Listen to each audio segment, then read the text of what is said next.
Sebuah mobil minibus berhenti di sebuah tanah kosong dan tak lama beberapa pemuda keluar dari mobil tersebut dan menarik tubuh Abai yang telah terikat. Tak lama ia ditinggalkan begitu saja oleh pemuda tersebut. Abai tersentak dan terbangun dari tidurnya dengan segera setelah mengalami mimpi buruk yang sangat menyeramkan baginya. Dengan bergegas, ia meninggalkan kamar tidurnya dan mencari ibunya di setiap sudut ruangan yang ada di kediamannya. Panik pun langsung menyergap dirinya hingga ia terkejut ketika mendengar suara teleponnya berdering. Dari seberang telepon, ibunya mengabari kalau ia harus pergi ke Vizak untuk melihat keadaan nenek Abai yang terkena serangan jantung. Namun ia telah berpesan pada Laksmi untuk bisa datang lebih awal, namun Laksmi belum tiba sampai Abai terbangun dari tidurnya. Tak lama Laksmi datang dan membuatnya tenang karena kali ini ia memiliki teman di rumahnya. Abai didiagnosa oleh seorang dokter ketika berumur 12 tahun menderita monofobia, yaitu ketakutan bila seorang diri. Hal itu dikatakan dokter ketika Abai ditemukan pingsan oleh ibunya dengan luka di pergelangan tangannya. Ia telah mencoba bunuh diri ketika ia tidak memiliki seorang teman satupun di dekatnya. Abai merasa tubuhnya bergetar dan seluruh tubuhnya berputar serta merasakan pusing yang sangat hebat dan ia bisa melakukan hal nekat untuk mengakhiri hidupnya. Abai yang mencintai Madu mencoba menceritakan tentang penyakitnya pada Madu. Namun ia malah menolak lamaran yang diberikan oleh Abai dan menganggap kalau Abai tidak akan mampu menjaga dirinya dengan baik. Hingga hubungan mereka pun berakhir begitu saja. Padahal Abai sangat mengharapkan Madu bisa menjadi istri yang baik untuk dirinya.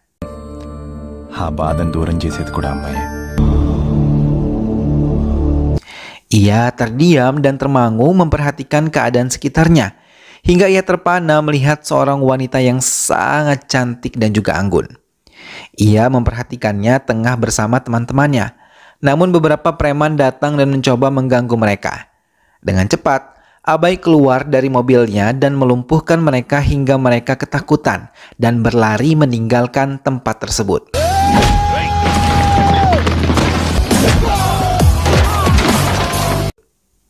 Abai telah benar-benar jatuh cinta pada gadis yang ia ketahui bernama Vaisnavi.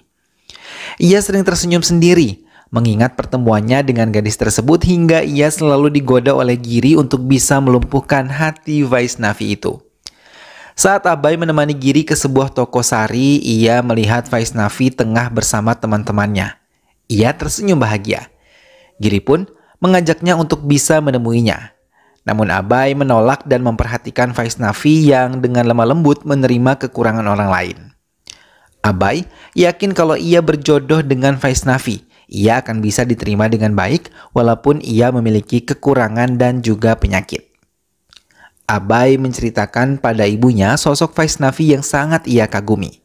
Dan saat ibunya melihat wajahnya melalui handphone, ibunya pun yakin kalau Vaisnavi bisa menjadi istri sekaligus menantu yang baik untuk Abai. Saat mengunjungi kuil, tanpa sengaja mereka bertemu di tempat itu. Kali ini Vaisnavi yang menegur Abai yang tengah bersama ibunya. Mereka pun berbincang hangat dan Abai serta Vaisnavi pun bertukar nomor handphone. Abai. Kali ini Vaisnavi menelpon Abai dan mengajaknya bertemu. Abai mengiyakan dan menunggu bersama Giri di sebuah restoran. Bye. Bye.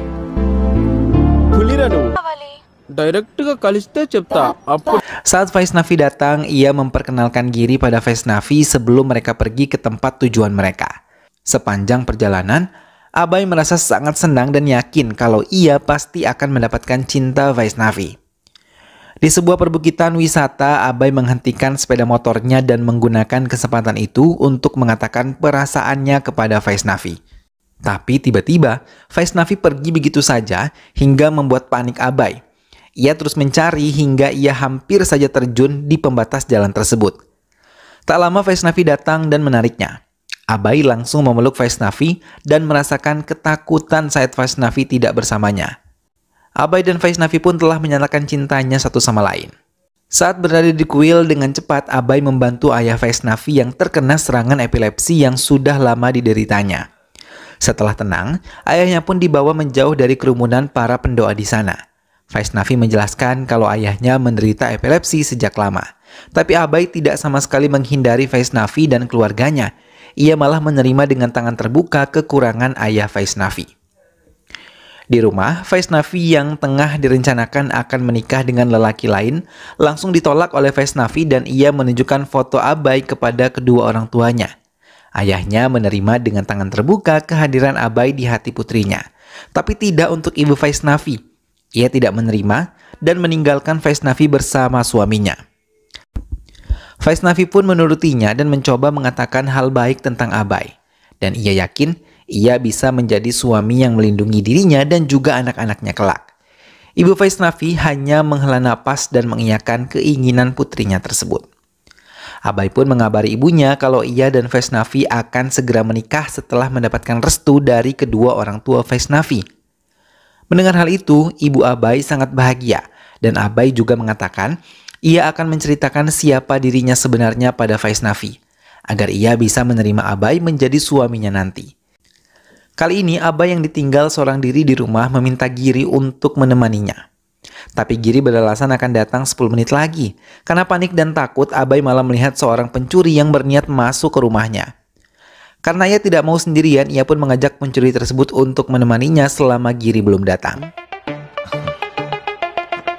Ia pun memberi makanan kepada pencuri tersebut agar ia bisa berlama-lama dengannya. దొంగతనం చేయడానికి ఇది చిరంజీవి గారి జమానా కాదు బ్రో. దొంగతనం స్టార్ట్ చేసావా? లేదు భయ్యా, అన్నీ అమ్ముకున్నా చేయటం మొదలు పెట్టా. Tak lama Giri pun datang dan membawa beberapa minuman beralkohol di tangannya. Mereka mengajak pencuri tersebut bergabung bersama mereka untuk menikmati minuman yang dibawa oleh Giri. Pencuri yang mengaku bernama Immanuel itu pun bersuka cita menikmati minuman beralkohol yang dibawa oleh Giri. Namun keinginan mencurinya malah membuatnya mengambil dompet milik Giri. Namun ia tertangkap tangan dan Abai yang baru saja kembali dari dapur mengakui kalau Immanuel memang seorang pencuri. Hal itu membuat Giri menjadi kesal karena mengizinkan pencuri bersama dengan mereka. Immanuel pun dipukuli oleh mereka dan meninggalkan tempat tersebut. Abai dan Giri pun menghabisi minuman hingga mereka mabuk. Abai meminta Giri untuk menemaninya karena ibu Abai tengah pergi menengok neneknya yang kembali masuk rumah sakit. Namun Giri menolak karena ia ingin pergi mengunjungi Puja kekasihnya. Abai terus memaksa hingga mengantongi kunci rumahnya. Hingga mereka pun tertidur pulas dan tiba-tiba Giri terbangun dari tidurnya dan mengambil kunci dari dalam kantong Abai. Giri pun meninggalkan Abai seorang diri hingga ia tidak sengaja melempar kuncinya dan terselip di dalam karpet.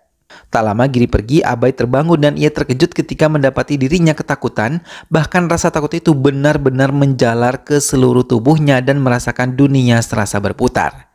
Hingga ia memutuskan untuk menggantung dirinya dengan menggunakan tambang. Namun Abai tidak meninggal akibat menggantung dirinya hingga ia kemudian tersadar dan terjatuh hingga menemukan kunci rumahnya. Tak lama kemudian, pintu Abai diketuk oleh seorang wanita muda yang mengaku sebagai keponakan seorang tetangga Abai. Wanita tersebut bernama Priya dan ia diminta untuk menunggu di rumah Abai sebelum ia kembali ke kediamannya. Please sit. Yeah. Actually, ఈ టైంలో వచ్చి మిమ్మల్ని డిస్టర్బ్ చేస్తున్నాను. No. Saat Priya di kamar mandi, teleponnya berbunyi dan Abai memberanikan diri untuk menerima telepon tersebut. Bibi Priya mengatakan batal kembali ke kediamannya dan meminta Priya untuk kembali ke asramanya. Namun fobia yang diderita Abai membuatnya merasa takut dan mencegah Priya untuk pergi dari kediamannya. వాళ్ళు ఇంకా రాలేదేంటి? Abai mencoba menyiapkan makanan dan segala sesuatu yang bisa membuat nyaman Priya, tapi di tengah-tengah Abai menyiapkan semuanya, tiba-tiba Bibi Priya menelpon dan mengatakan langsung kalau ia tidak kembali dan sebelumnya sudah menelpon Abai. Hal itu pun membuat Priya takut terlebih saat Abai ditemani sampai pagi. Ia berusaha keluar dari rumah tersebut hingga berulang kali namun gagal. ఏమద్దు చాలు. Tak lama bel pintu berbunyi. Vaisnavi pun datang. Melihat pintu terbuka, Priya langsung berlari keluar dari rumah Abai. Melihat Abai bersama wanita lain, Vaisnavi merasa cemburu dan mencurigai ia memiliki hubungan dengan Priya. Tapi, berulang kali ia menjelaskan kepada Vaisnavi kalau ia tidak memiliki hubungan apapun dengan Priya. Hingga ia harus menelpon tetangganya untuk memastikan apa yang ia bicarakan benar. Vaisnavi pun mempercayainya dan mulai mau berbincang hangat dengan Abai. Mereka pun berbicara tentang masa depan mereka nanti hingga tiba-tiba Vaisnavi menemukan sebuah foto Abai bersama Madu dan bertuliskan mesra. Lagi-lagi Vaisnavi merasa cemburu. Kali ini semua penjelasan Abai sama sekali tidak dipercayai oleh Vaisnavi. Abai yang tidak bisa lagi berbicara pada Vaisnavi akhirnya membungkam mulut kekasihnya dan mengikat kedua tangannya di sebuah kursi. Tapi tiba-tiba Abai dihajar oleh subinspektur bernama Ajay yang mengaku sebagai pacar dari Vaisnavi.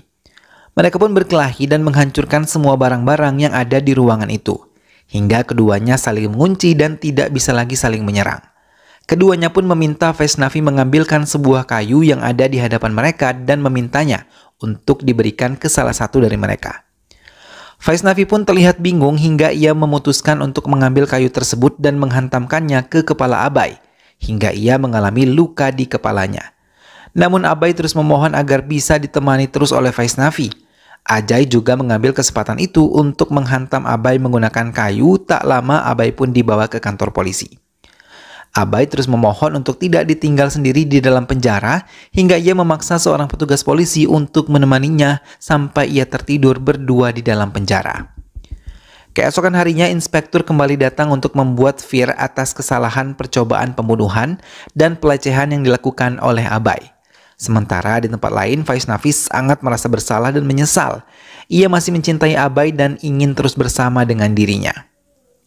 Abai pun dipaksa dibawa ke penjara gelap dan pengap hingga ia terus meronta untuk melawan mereka, tapi polisi tersebut tetap melakukannya hingga polisi itu terkejut ketika melihat pintu penjara tersebut hancur oleh Abai.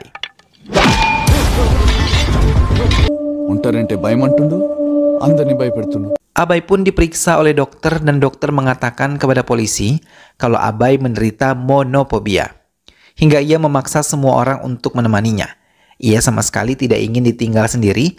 Bila hal itu terjadi, maka ia akan melakukan sesuatu yang bisa membahayakan dirinya. Abai pun dibebaskan karena terbukti tidak bersalah dan mengizinkan kembali ke kediamannya. Sementara ibu Abai yang baru saja sampai di kediamannya merasa terkejut ketika melihat rumah yang dalam keadaan sangat berantakan.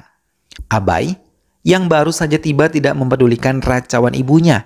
Ia langsung menuju kamar mandi dan membersihkan dirinya.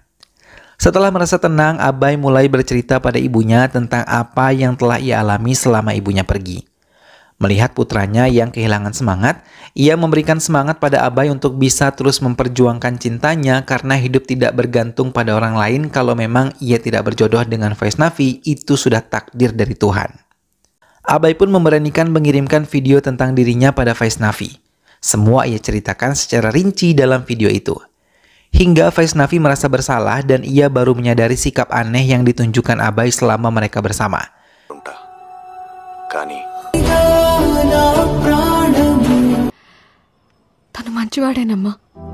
Dengan cepat ia mencoba mencari keberadaan Abai di kantor polisi tapi tidak menemukannya. Ia pun mencoba menghubunginya dan memintanya untuk menemuinya di area perbukitan. Abai pun mendatangi tempat tersebut, namun baru saja ia tiba, tak lama sebuah minibus datang dan membawanya. Vaisnavi menjerit dan mencoba menolongnya tapi tidak berhasil. Abai dibawa oleh preman-preman yang pernah mengganggu Vaisnavi ke sebuah gudang tua. Di tempat itu ia ditinggal seorang diri sementara mereka menonton Abai dari televisi. Abai yang merasa ketakutan seorang diri mencoba keluar dari tempat itu tapi tidak bisa menemukan jalan keluarnya. Hingga ia pun jatuh pingsan dan preman-preman itu merasa ketakutan lalu mendatangi Abai. Namun saat mereka tiba, Abai langsung tersadar dan menghajar mereka semua. Hingga mereka pun akhirnya melarikan diri.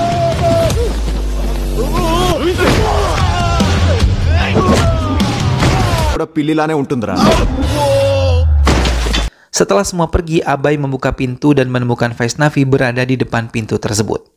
Ia pun memeluk Vaisnavi dan meyakinkan bahwa ia baik-baik saja. Setelah meminta maaf, Vaisnavi meminta agar bisa menjalankan kembali hubungan mereka dan bisa menikah. Keluarga Abai pun merasa senang karena mereka bisa kembali bersatu dan film pun selesai. Nah sahabat, itulah tadi alur cerita dari film yang berjudul Atiti Devobhava, sebuah kisah yang sangat menarik tentang seorang yang mengidap monophobia. Satu pesan yang bisa diambil dari film ini adalah jangan pernah takut merasa sendiri ya sahabat, karena pada hakikatnya kelak ketika mati kita akan sendiri di dalam kubur. Hanya amal kebaikan dan ketakwaan yang menemani kita. Maka selama masih diberi waktu, mari mengumpulkan bekal sebanyak-banyaknya agar menjadi teman ketika sudah tidak lagi ada di dunia ini kelak. Mudah-mudahan sahabat semua terhibur setelah menyimak alur cerita film ini. Sampai bertemu kembali di alur cerita film-film selanjutnya. Terima kasih sudah menyimak video ini sampai akhir dan ingat untuk selalu dukung